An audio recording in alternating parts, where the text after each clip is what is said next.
One of the coolest things about my job is I get to interview really inspiring people like my friend Sitesh Patel, the author of Succeed by Failing. Sitesh is an amazing story. If you watched our earlier 3 videos, you learned about his journey of preparing himself for a successful career, how he positioned himself to succeed by going to Rutgers University. You can learn about how he pushed himself to get through Rutgers in 6 years, earning a doctorate of pharmacy. And then we spoke about how he transitioned out of Rutgers to begin working in his family-owned business when it was still a relatively small enterprise. But under his leadership, he built this into an amazing success story. And today we're going to hear a little bit more about his strategy for getting sales, for getting people to know, like him, trust him, and what he learned from that experience. So Sitesh, thanks so much for spending more time with our audience. You know, we're trying to teach and inspire people in prison, and those people are going to have access to your book that access our courses. But it's also really powerful when they get to hear from a true leader. So why don't you tell us a little bit more about your journey in persuading organizations to work with you and to issue purchase orders so that you could grow your company from 2 million to the successful venture it became? Sure. Yeah. Thanks, Michael, for having me again. So one of the processes of cold calling and writing cold emails, you just never know if you're going to get a response or not, right? It can be very mechanical.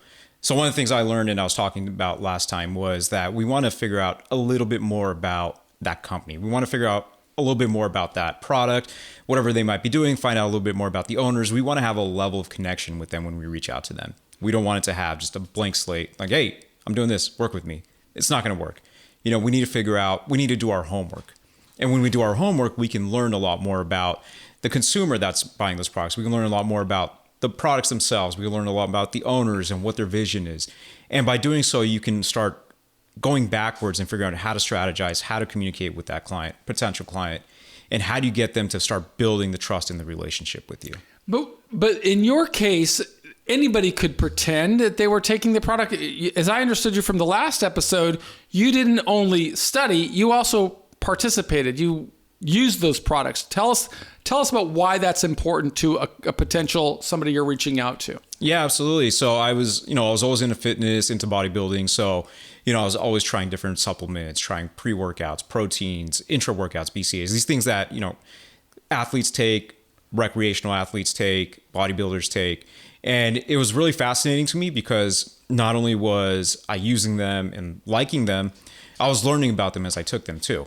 So I'd read in magazines or read on the internet exactly what this product did or why this pre-workout should be taken and what the ingredients did and what the effects did. And what that did is when you have something that you enjoy doing and you're passionate about, it allows you to talk the talk.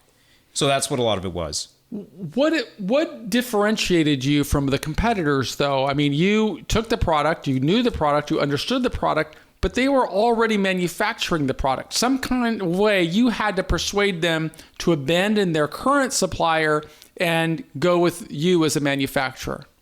So I think that's part of it too, was being able to talk the talk, being a young guy, being hungry for business. That's one of the things that I think everyone knew, that I was hungry, that if somebody called me at 9 p.m., I was going to pick up and, be able to talk to them through whatever the question might be.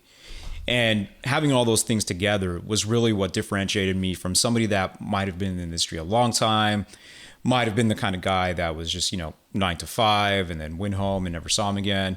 It wasn't just the fact that I was hungry for the business. It's that I was always available and that I was always willing to do whatever I had to do for the customer to get the business. And how long did it take for you to begin seeing results of that commitment? Within a year. Yeah, I'd say within the same year when I started, people started responding back and, he started forging relationships, started forging what ultimately became friendships. Do you remember the size of those initial orders? They weren't that big. They were small starting orders. So at the time, your company, as I recall, you said they were doing about $2 million a year in revenues. That's right. Yeah. And that translates into roughly $140,000 or so a month, more or less, is what your company was doing. $150,000 a month. Right? 150 times 10 is 1.5. Yeah, a little more. 150, 160, 170 a month. How did you grow? How did it grow with your leadership? So it was exactly that. I just stayed very hungry. Okay. Stayed persistent. So, but what was the size of an order? So the initial order would be, 1,000 bottles, 2,000 bottles. And that's worth what?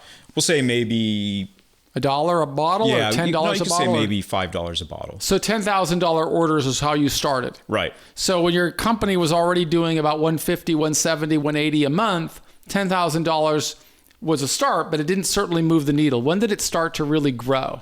Right. So it's when I really started forging partnerships with our clients and really started building business with them, where, we had ideas and different concepts and different things that we could do with the market and different things that we could bring to the market. Once we started doing that, that's when the clients started to grow. And when I saw the clients grow, because we built the business together, they were able to give me all the business, and that allowed us to grow. So we went from getting a business or purchase order of $10,000 to getting a purchase order for $100,000.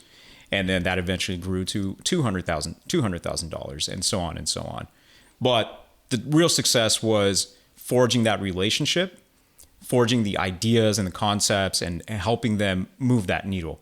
And when they move that needle, because we had the relationship together, they in part would help me move the needle at our company.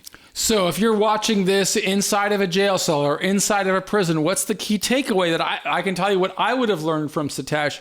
It's don't only try to be the same as the competition, figure out a way to differentiate yourself. We heard what Sitesh said he did. He mastered the consumer, the prospective consumer's product.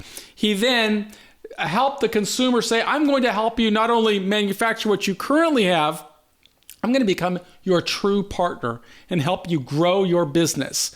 Because if I grow your business, I'm simultaneously going to grow my business. It sounds like you really made a strong commitment toward aligning your interests with your consumer's interest, which is a big differentiator from a lot of people that are only thinking about themselves. You seem to find the niche in thinking about your customers and building true collaborations and partnerships with them. Yeah, that's exactly it. I think you summed it up perfectly. Did you have to invest additional capital to build those partnerships, or was it really just your expertise, your commitment, your guidance in helping them grow new ventures? No, so to keep up with a purchase order that was worth $10,000 to $100,000, it required some capital. It required some expansion. It required money being invested into the company. So with the growth of the purchase orders came additional cash, right? And then once we were able to start filling the first order and cash started coming in, then we were able to take that cash and reinvest into the company. So it was a snowball effect. And then the longer it rolled, the bigger it got, the bigger it got, the bigger it got. And so there's another key takeaway. You may start without the resources that you're going to have in a year or in 2 years, but you've got to be able to lay out these plans. And if you read this book, Succeed by Failing, you're going to learn those different techniques that Sitesh says are not only about building your life and business, but it's also just really about building your personal development. You've got to change the way that we have to change the way that we think in order to reach a higher level. But when we reach a higher level, as he experienced, more opportunities opened. And when you continue to develop these higher levels of purchase orders, how big did they eventually get? Oh, they got into the hundreds of thousands, and then eventually, we were getting $1 million purchase orders. And your company grew to what level of annual revenues from $2 million when you started? So when we hit our peak, we were upwards of $30 million. So doing 30 million annual revenues. So instead of doing $2 million a year, he's doing more than $2 million a month. And that doesn't happen by accident. It happens by pursuing this really deliberate path. And that's why I highly recommend any of you that are living in struggle right now, you think about reading Succeed by Failing, because you're going to read not only about the life's ups, but you're going to read about when life comes down and what you need to do, or what we need to do as human beings to recalibrate and find the next phase of our journey. How long were you on the upward swing before you saw a shot come across the bow letting you know, hey, there could be some challenges ahead? That was a good 5-year run. So 5 years of solid growth. Yep. And tell us a little bit about how your personal life changed as you grew this business from a small family enterprise to one that's employing dozens or hundreds of people. Yeah, so everything was a learning experience for me, right? So none of this was taught in school. It was all just kind of as I went.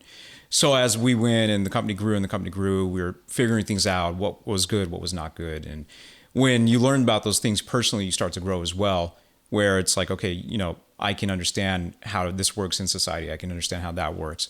So it's a lot of personal development in the sense that when the business is growing, you're growing as well because you're learning so much and it's also hands-on. It's just the grind, the hustle, and putting everything you have into it.